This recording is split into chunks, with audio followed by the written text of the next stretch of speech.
My dear daughter, so what are we going to talk about today? Or what am I going to talk to you about today? Lots of the news today. It's the 25th of January about a large amount of layoffs that have happened in the tech sector, the sector that Daddy works in. Do I work in the tech sector or do I work in a different sector?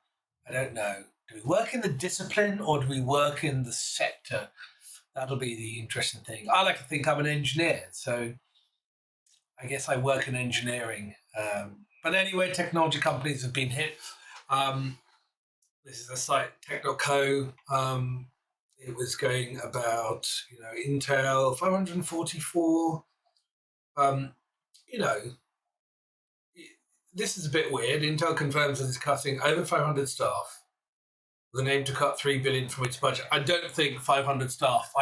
That's really badly written. I don't think what it's saying is cutting 500 staff is going to save it $3 billion. Otherwise, they're very expensive staff, and who knows? Maybe if they got rid of those top 500 staff, things would happen. Who knows? Spotify, Alphabet, and Google. Hopefully, these companies are still around. Microsoft, 10,000 job losses. The sad thing. Um, you know, it's um, it's a bit. You see these numbers, right? And it's 350, whatever, and 60,000 laid off across in January. Loads of tech layoffs happening. Oh, there's a nice one here nice one with, it's very, that's a weird number, right? 169, 10,000, 20. These round numbers are a little bit like they've someone in accounting has just gone, we need to lose X amount, right? We need to lose 3% or 5% because that gives you a head count and that gives you a budget I'm saving off my P&L or whatever, right? And I can turn that into profitability or whatever. Um, every single number in that is a person, right? I guess this comes back to what we were talking about, or what I was talking to you about, finding the thing that you want to do and doing it, and when it's done, it's done. Um, like towards the beginning of the 2000s, there was this whole kind of culture of, hey, it's the company, and hey, we're all a family. Your company is not your family, right? This is your company. This is your company. When times get tough, they will cut. No if buts or maybes, right? They will cut, and it'll be hard, and it's going to be hard for every one of these 60,000 people, right? Trying to find work at the same time as wondering where are they going to pay the bills, who's going to pay the rent or mortgage. Some of these people may be paying for schooling for their kids because they want the best for them. Who's going to pay that next one, right? How are they going to just little things, right? Dipping into savings. And it's 2023. It's the 25th, so apparently there's vast amounts of, I don't know if there's vast amounts, but there's some number of tanks rolling into the war going on. Because we didn't. You know what? I'm not going to talk about that on this. That's whatever happens will have happened by the time you see this, and it will be history rather than the future, which is a kind of strange thing to think about. But it's kind of interesting because every one of these thousands of people joined those companies with hope that they would learn more, that they'd grow in that company, and now they're gone, and they're wondering what to do next. And the future became history really quickly, and that will happen, and it has happened to Daddy, and it will happen. And it's okay to happen because your life shouldn't be about your work or about the company, right? This is a really weird thing, though, right? I don't know if you can see that, but like Meta, this used to be Facebook. Meta removing job offers before the candidates could start their new roles, which is it's a sucky thing to do. It's a dick move. Let's call it what it is. It's a dick move, right? So people go and sometimes people move, right? They move their families, they move themselves, they resign, they move them, they spend money, they move themselves. sign contracts for new leases on apartments or whatever. And then, a couple of days before, or a week before, 2 weeks before, oh, hey, listen, yeah, about that, we're not going to be able to hire you. Like, and if it was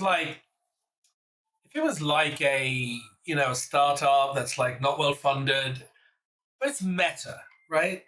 Billions, right? And that is a dick move. And actually, I honestly think all of these companies doing this is a dick move. There's not really one company in here, um, certainly none of this lot, right? That can turn around and say, oh, well, we're really struggling to make ends meet. We might not hit payroll. No, of course not, right? Of course not. This is proving once again that when these companies talk in their internal memos, HR memos, we're one big family and, oh, isn't this lovely? And let's all hold hands. No. And you are a number. You are an employee number. You're an employee ID, right? You are a number on a spreadsheet somewhere. So this isn't your life. I want to really drive this home to you that the company you work for, isn't your life. Focus on your outcomes, right? What do you want to do, right? And if Google or Microsoft or Amazon or anyone else helps you do that, it's great. But listen, don't stay at a company for more than 4 years. 2, if you can help it. 4 years, absolute max. You're not learning anything. After that, you've got comfortable. You got your feet on the table. You know everybody. Everybody knows you. Everyone knows that. It's just if you're anything like me, you'll just be bored at that point, right? You'll be just deathly bored. So I don't think you'll ever do that. But I think this is a good advice just in general, right? Like, change it up. Change it up, and because otherwise it'll be changed for you, right? It'll be changed for you. If you don't change it, it'll be changed for you. So make the change in your own terms. This really annoys me. Look at these companies, man. They're like billion-dollar companies. And yeah, you're right. Maybe they got to billion-dollar companies because of it, right? But it makes me feel pretty bad for these people. To be honest, it feels a little bit weird. Like, Apple didn't make this cut, right? I don't think Apple's cut. Apple took Apple's CEO, who I don't rate as an innovation CEO. Let me get this straight. Tim Cook, he's not an innovation guy. He's an ops guy, right? He's a guy you get in to just run the thing, right? And he's doing a great job of it. And he's not I don't think anyone's been let go. And he took like a $50 million pay cut. I mean, to be fair, he's pretty loaded, so I'm not sure that's going to make a difference. But he took a $50 million pay cut. That money's there to pay staff, whatever, right? I don't see Satya Nadella, who's like touted as some kind of magic genius. Don't see him doing that, right? Don't see the Google guy doing that. Can't remember his name. Don't know who the current name of the guy from Amazon is. Don't know it. Don't see him doing that. It's weird, I think, when companies that are this much, right, who tout themselves as great places to work, you know what? Don't find places to work. Find outcomes you want to help create and go for it.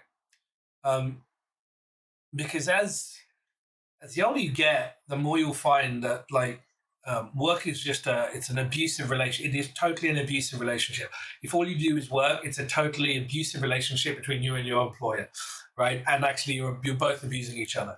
But when you're trying to create outcomes, you tend to get a collaborative way of working. Or very quickly you find out that where you are is not the place you want to be because your boss, your colleagues, your company just isn't on that mindset and they don't want to work on outcomes. It's time to leave, find another job and just roll with it. Just roll on, right? And I think I guess that's really what I wanted to say. I mean, it's a 10-minute kind of thing. It hasn't been greatly long, but I felt like I really wanted to talk to you about this, and I'm sure we'll come back to this topic. And you might have noticed that I'm playing with that's Protogen, which is old hat by the time you see this, but it's a model for Stable Diffusion because I'm totally playing with latent diffusion still. And actually, there's quite an interesting thing here, right? Like AI, talking about AI again, AI is, everyone's like, oh my God, GPT-3 is taking my job. It's going to make game developers in, it's going to make artists redundant, blah, blah, blah, blah, blah. It's like, guys, like every time it happens, every time. I remember back in the day when like digital drawing boards came out and digital art came out, and all the artists were going, "Oh well, it's the death of art, it's the death of art. Oh, you got to paint them oils," uh, and now it's like, you've got AI art, AI art. Oh, you got to do it yourself. Every time there's a change, there's always like, burn the mills. Luddite movement turns up and goes, no to progress, but only just enough progress to make us money, but no more, please, because we want to keep making money. And we will discuss it at some point later about the certain topic that I can't directly talk to you about. But it's really, you are going to see a lot more, right? And I guess it also leads you to a thing, right? 70,000 employees are gone. Like, none of these companies are slowing down in what they're delivering, in how they're delivering. So you got to ask, what were they doing? Not what were those guys doing, but like, what did you hire these 70,000 people?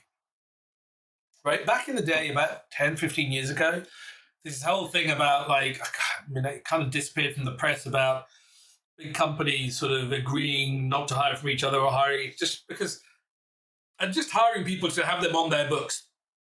So another startup or a smaller company couldn't hire them, right? And they just sit there, get paid loads of money to do random stuff in weird ways, right? I once met a guy who was using, I think it was Scala. You won't know what this is. Or maybe you will. Maybe Scala would have taken over the world, who knows? He was using Scala to write like systems program, right? Systems code, like system applications, tools and stuff, because he's a functional programmer, but he got put into this DevSecOps role and he had to write tools. So he's a functional programmer and he knows Scala. So what did he use? He used Scala. And they were like, they just paid him loads of money, gave him a lot of stock. And he was like, yeah, he was happy. After a while, he was like, I'm not happy because I'm not doing anything. And he left. But there was a period of that, right? And like companies just hire like this, nobody's business, right? And I'm reminded of a piece of advice I was given when I was at uni, which was always stay as small as your market will let you, because that way you can survive the crunch better. I think Tim Cook as an ops guy is really good, and he's showing the market actually this is how you do it, right? You don't go and hire tens of thousands and build massive campuses everywhere. You got to work out what you're going to do with all these people, right? And actually how do you maintain those people's jobs and their outcomes in lean times, right? It's no good. There's this great adage, right, which is plan to fail to plan and plan to fail, right?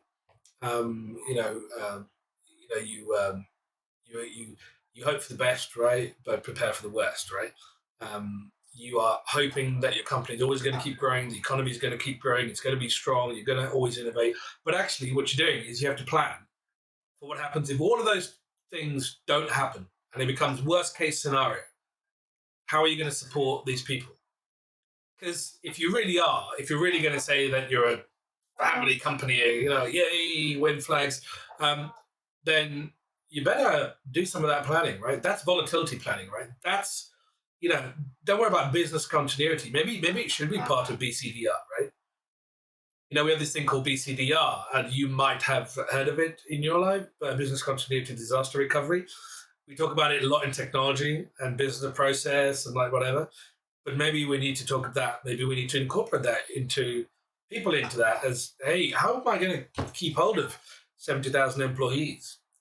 Before I hire them, should I work out worst case scenario? How do I keep them on the books for a decade, right? But there are realities, right? And the reality is if you're not making money, you're not making money. The company's going to cut your division or just shrink it or whatever, right? And priorities change. But what I guess I'm saying is like change will absolutely happen to you in your professional life. So get ahead of it. Don't be the, I don't know what happened there. I think for for some reason my monitors decided to go on screensaver, and so I don't know what's recorded or not, but I will go with it. I guess what I was saying is get ahead of the change, right? Make the change yourself. Do it on your own terms. Don't wait for the company to make that decision for you. Okay, well, I love you very much, and I will see you next time I make one of these.